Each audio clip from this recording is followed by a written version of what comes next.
Okay, here we go again. This is my second Blurb book. I call this one Night Light because it's mostly, it is all photos of very late night flash work when the time of the year in Britain when it gets dark about 4 o'clock in the evening, or the afternoon rather. Yeah, so that's the genesis of that. Just see what the Casio photos. It was all made with this point and shoot camera called the Casio Excellent. It's basically a point and shoot made by Casio, obviously, and I butchered it. I turned it into an infrared camera. This is what it looks like now. There's the lens in there, and pull this out. This is an R72 infrared filter. It only filters for only lets in light for the 720 nm frequency. So it's infrared light spectrum. So there it goes. It pops out like that. It's got the screen on the back. Everything's red at the moment. It's on mode 14. Yeah, 14. And set manual focus. Set the ISO. Set the white balance to tungsten. Fire away. And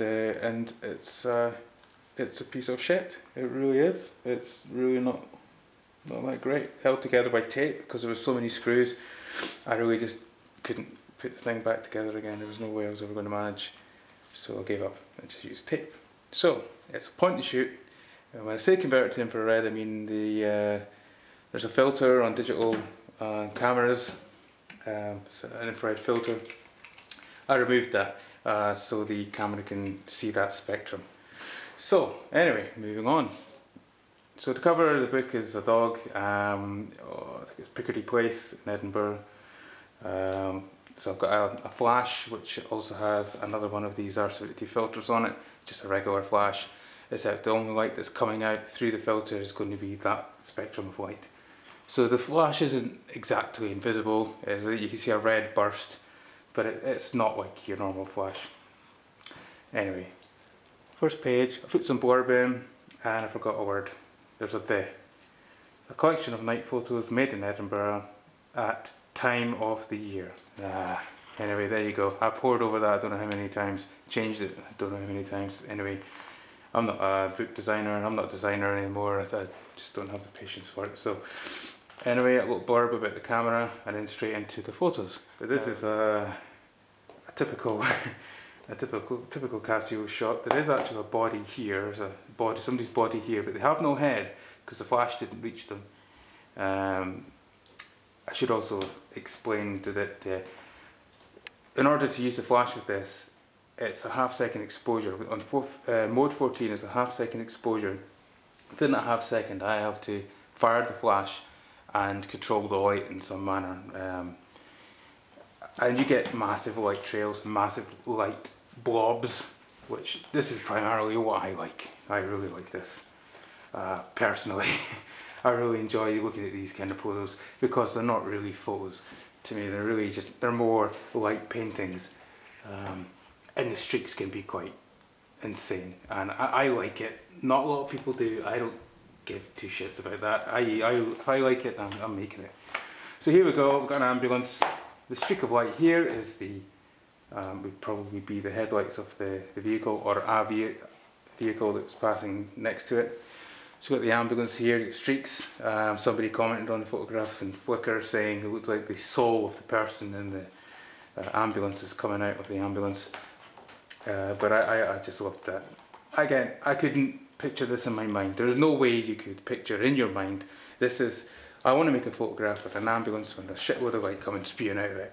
There's no way you're going to purposefully design that. It was just a fluke, and that's what I like about this. It takes me back to painting where you make happy mistakes or happy accidents, and that's what I loved about painting. It was like, oh shit, I really like that little bit there, and I'll maybe try and replicate that, figure out how I did it, and then keep doing it. Anyway, so typical portrait, well not portrait, it's a figure study, you can call it that. It's just like, fire the shutter, hit the flash, have a vague idea of what's around. Obviously there's some street lamps or some street lights. If you move the camera up, you're going to whatever the streak is going to trail across the picture. So you do have some control. You can see the background of whoever you're photographing and go, right, I'm going to get that spewing right across their face. Like this guy here, there was absolutely, there was a subtle line here of the sky, because it wasn't pitch black, it wasn't totally black. The street lights were on. You got the building here, you got the figure here who's illuminated and frozen in a moment and he keeps walking, but for that half second we get all this beautiful noise. I think it's beautiful anyway. Moving on, this is more urban nightmare, which is I guess it's a project, a small project I've got going where it just looks like scenes from horror movies and things like that. Again, long exposure. The sun wasn't completely gone. This is actually a morning one. This is more a sunrise. Fire the flash, illuminate the trees as much as possible, and get this blown out. But it looks interesting, I think anyway. Again here, I love this hat. It was quite cool. I like that. So bang, get that, and we get all this beautiful wave. Again, just fire the shutter and move the camera. Try and control something with that. See, there's some illumination here. This is also frozen, but you can see there that the light is travelling through it. Umbrella, again using the flash at different angles rather than just being straight down on top. So we've got the flash coming up and we've got the light streaking around here. And this one here, again, more of the urban nightmare idea, where you've got really vague illumination here, vague sort of description of something. We've got, I'm trying to think where that was, some sort of box, and we've got some fencings there, but you've got these beautiful cutting lines here. I can't even imagine what that could have been from. This is a double page. This is actually one photo. So we've got the lady here with eyes closed. I thought that was quite nice. And these two chatting, and the umbrellas here, and the lights again, because it's night light, so we've got a lot of light. And the one slight breather, I've got a portrait here, and in the back there's an echo. It looks like an echo of her, but it's not, it's a different person. And it subtly pulls back there. And this here is, I wish I could remember the name of these buildings. I photographed these before. I made a photograph with Crown Graphic here. It was in it's like the first image in the inside of the book of my test Blurb book, the first one. And that's the same kind of buildings there, taken from the bus on the way to work probably. Dogs. I really want to kind of work a bit more on the dog theme. I mean, I love dogs. I grew up with dogs, Staffordshire Bull Terriers, and I'm always fascinated by dogs. My dad's got a Border Terrier, and it's a lovely little thing. So I want to do more with dogs. But these pair were sitting barking outside Tesco's and somewhere near the Parliament.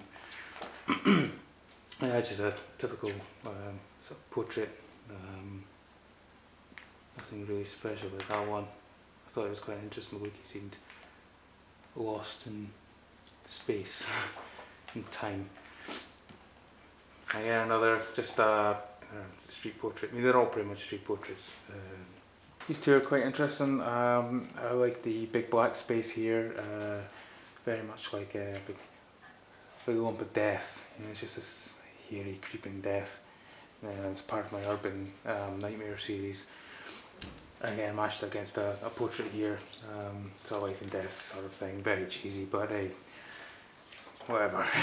And yeah, again, these two were kind of the catalyst for me to keep making these kind of pictures. I thought, wow, if I can capture a slice of this from just one flash, and then the camera can then continue on and capture all this extra stuff, really quite interesting light, shape and tone and swirls. It's very painterly, and which kind of harkens back to my kind of beginnings, you know, to art school, and painting was really what I enjoyed most. So that really struck a chord with me, and I liked that. And she was looking at me, but I don't know if she didn't realise I was taking a photograph or not. And you can't even make out who she is, you know. It's all about this. It's about the hand, it's about the jacket, the button, and the shape of the face. Who it is doesn't matter. Again, we'll go over here. We've got another guy here. Again, this is the same idea. I managed to freeze all this, but then the camera kept working and caught all that, so that was interesting. Here we've got the 3-tier. We've got the 3 guys. Here with the flash, it was quite low, but low and forward, because we can really see his face there. And you've got the 2 matching cups, and the 3 guys all having a cup of tea. And there was some building work going on in there. I can't remember which building it is, but it was quite interesting. At that time of night, where everybody was out drinking and partying, it was a Friday night, and these guys are having a cup of tea outside. It was just very bizarre. 3-tier, I like this. Crazy stuff, normal. This guy was putting his iPhone away, and I just ran across the street and immediately took this photograph, which is this one here. I asked him, do you mind if I take any more photographs? And he went, sure, no problem. So I fired a couple of other shots off, and they all sucked. But I liked that one. That was good. It's always a cold night, so it's gloves on. And he's holding his jacket close. It looks like he's holding his hand against his chest. And in the actual photograph, his eyes are closed. But I don't remember him closing his eyes at all. It must have been for a split second, but the camera saw it, the flash drew that and drew his eyes shut. But it must have been only there shut for a split second, if that. And you've got the same thing here. You go on here, the kind of flash illuminating. You can see the flash was actually aiming past. I was badly aimed that one, but it was still interesting. There's a dog from the front cover, and these flowers, I found these are quite interesting. I think I took these guys first, and then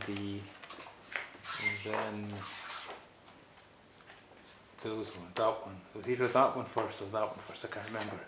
But that was the night of me going, oh, actually, this is quite interesting. And I think you can make some interesting images. Anyway, here's a cheesy one. We've got a group of kids. It's a big Ferris wheel at Christmas. We've got a group of kids walking along, having a good time. And then we've got soldiers. Still a little bit cheesy. But fuck it, And there's the end of the book. And again, another mental car going past. Got the flash, you can illuminate these kind of reflective signs quite easily, and that's just we painted that, but then the car looks like it's been mashed inside out. And then a bit at the back saying, yep, photographs by me, built by using Blurb. And on the back is a photograph without flash. I absolutely love it. This is on the corner of just beside the Balmoral Hotel. Go around the corner, got a guy with headphones on. His face is just twisted out of shape. Look at this face here. It reminds me of an artist. It's almost like Francis Bacon, but it does remind me of another painter. Can't remember. And this here is difficult to make out again. Use his headphones again. I've got a weird eye here, and there's no face. The nose is all dripped and pouring off, and the eyebrows kind of coming around here, and it's just wild. I love it. And this is all umbrellas. This whole area is just painted with umbrellas.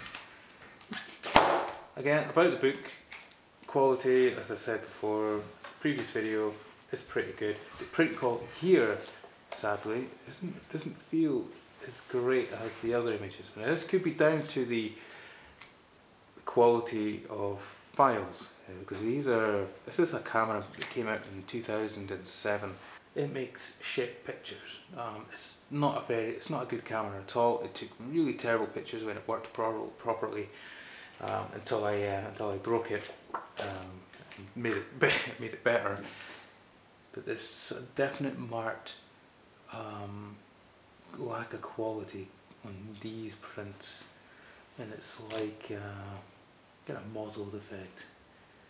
The cover looks fine, but the inside pages, there's definitely a marked decrease in quality compared to the other book, but it's not terrible by any means. I think £25 for a one-off book like that isn't bad. So yeah, I like it. I like. That's it.